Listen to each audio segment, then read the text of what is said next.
not taking. So the client said, go ahead and cut it out. And I hate doing that because, well, it's against my direction, but hey, you got to take care of things. So I'm using a flexible shaft with, what is this? A Dremel cutoff wheel. Ones that I use are this EZ 456. They're kind of easy on and off. It's got this like quick release thing and easy to take on and off, which is convenient because you do go through these things. I'm hoping I can use this particular one and get through this particular job. They're not cheap, but they're very, very convenient. So, safety glasses. You should have your safety glasses on. If you want to wear gloves, it's probably not a bad idea. I don't, but I'm stupid. So anyway, here we go. So I have already marked this with a nice curve, and that's important as opposed to going in deep. We're doing just here because we want to sort of emulate the softness of that curve best we can without getting too crazy. I mean, so I actually just use something round to do the one curve, and then I use the same roundness to make the outside curve. So this gives you an idea where to start. So let's go ahead and cut it. I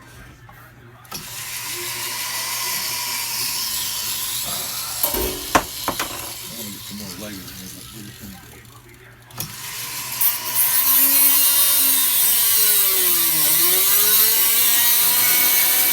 I'm not going to cut all the way through right away. I'm going to make a sort of like a groove.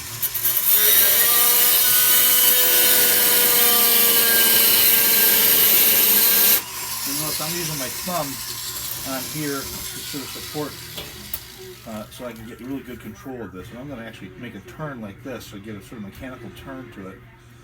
Doing the inside curves is kind of like this way, and then the outside curves like that.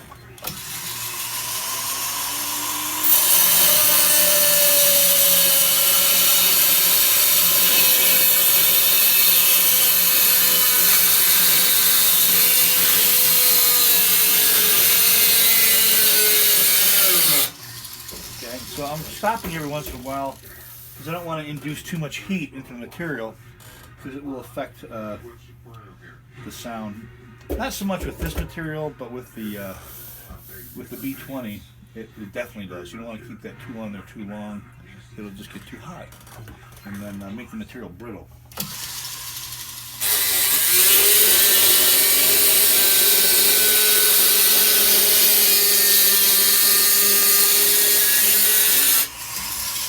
That's the other reason I don't wear gloves, is that I can feel the heat with my thumb. If I feel like heat coming up, it tells me I need to back off a little bit and take a break.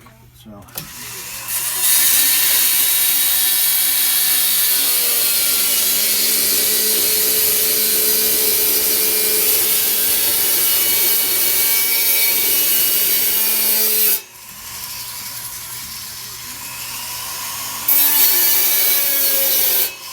So now I've made the initial cut.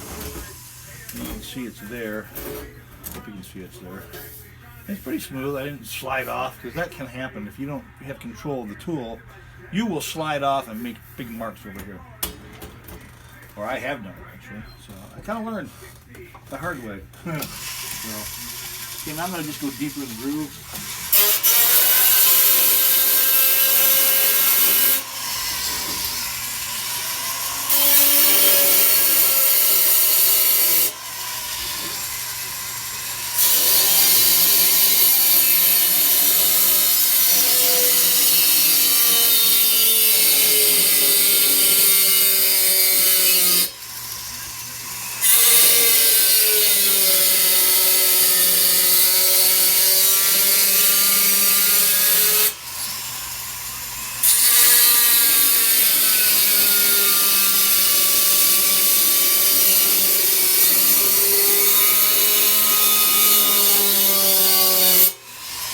Okay, so that's pretty deep.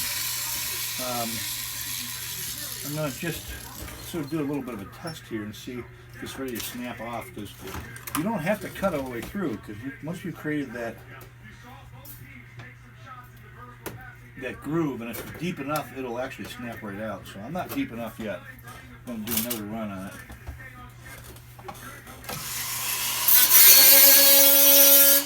And I'm not pushing hard on this. I'm letting the tool just set and do the work. And I'm keeping control of it so it doesn't go up and down.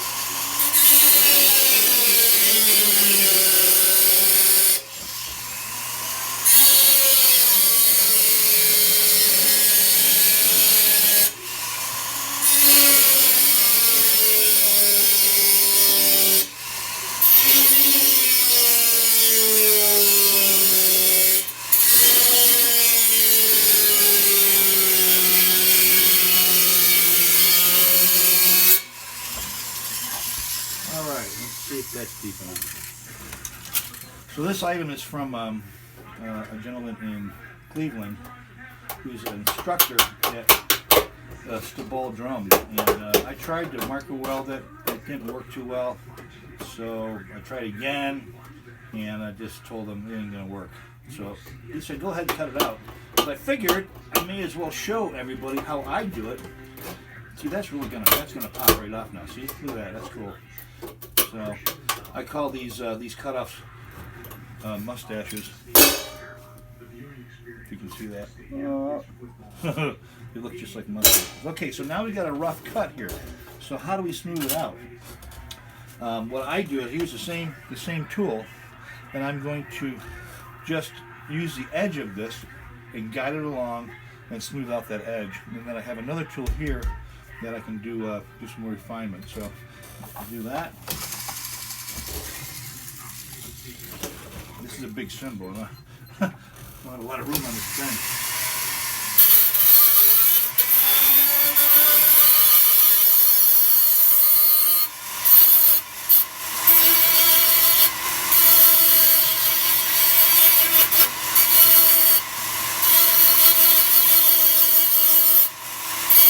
Yeah, I'm just going really light.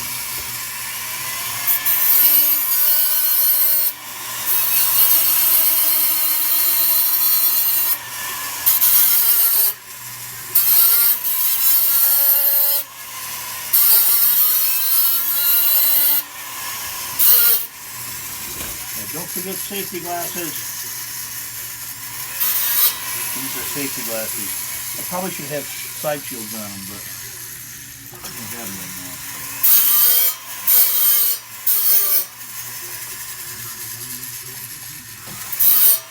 Okay, so that's refined pretty well. This other tool, which I'm going to probably have to change the orientation of the camera to be able to see it. Let's see. Yeah, you can't see that tool now. I'm going to move it just down here. So there's the tool right here that I'm going to use a little higher up on the seat. And this is just a really inexpensive sort of belt sander thing. It's used for jewelry. That's where most of the techniques that I do are from. You know, they're from the jewelry industry because I went to school for jewelry making originally. And then I came back to it, and I'm thankful that I sort of got involved in doing this stuff with cymbals because it is super satisfying, especially when you can make people happy. Okay, so this is running that way, or I can run it this way if I want to. I'm going to actually run it away from me. You just bring this in here like this.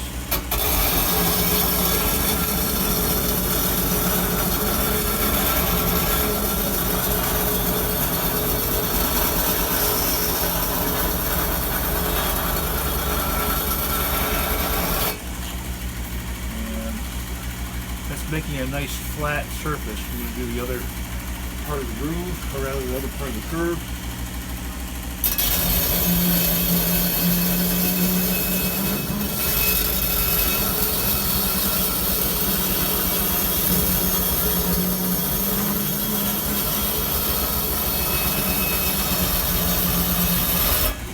All right. So now we've got a pretty nice flat surface here. It's got some sharp edges on it. So we got to take care of that. So let me readjust the camera again. And, boy, that light is just like in the way, isn't it? Sorry about that. Shouldn't have done that. Should have been like that. That makes more sense. You can actually see what's going on. Sorry about that. So now we're going to smooth this edge out. And a couple different ways you can do it. You could just do it with sandpaper. I like to use like these old sticks that are used, for paint stirring, and I apply adhesive and then emery paper on there. So I'm just going to work this with the rough stuff first. As you go from rough to light, or rough to not so rough. So I'm just going to smooth that out a little bit.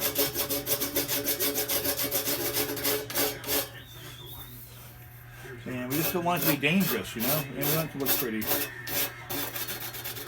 And be as flat as it can be, because this is an important surface. This edge surface is where the wave through the material, as you hit it, that energy wave, this is where it reflects back off of. And this surface, the outside surface, this surface, and the actual hole surface are really, really important. People don't think about them, but they're freaking super important. So I'm just trying to sort of even this out. I'm going to go to the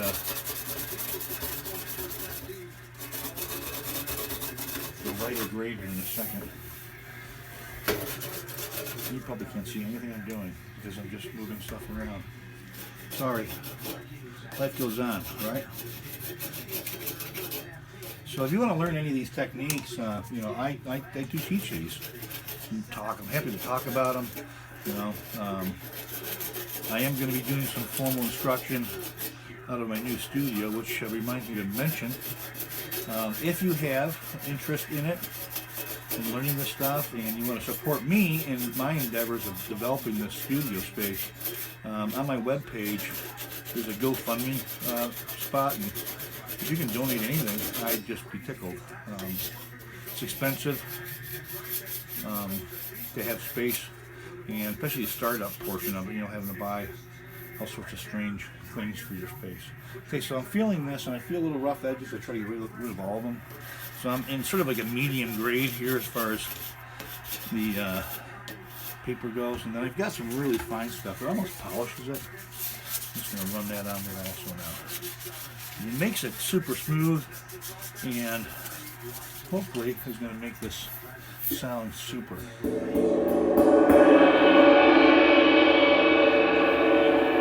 That sounds pretty good. I'm sure the sound coming off this iPhone is not great, but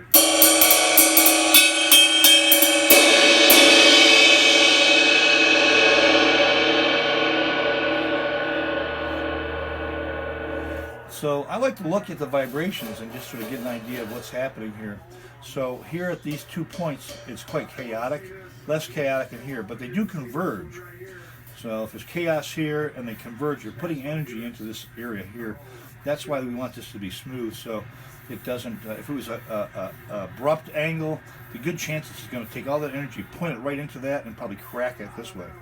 So see if you can see the vibration here.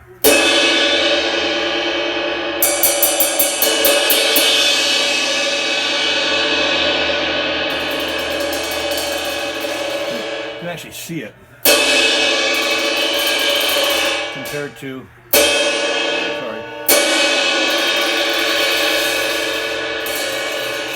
these two little pads here are a lot of it. Anyway, that's how I do it. This is pretty much done. Didn't take too long to do. And thanks for watching. Any questions, let me know.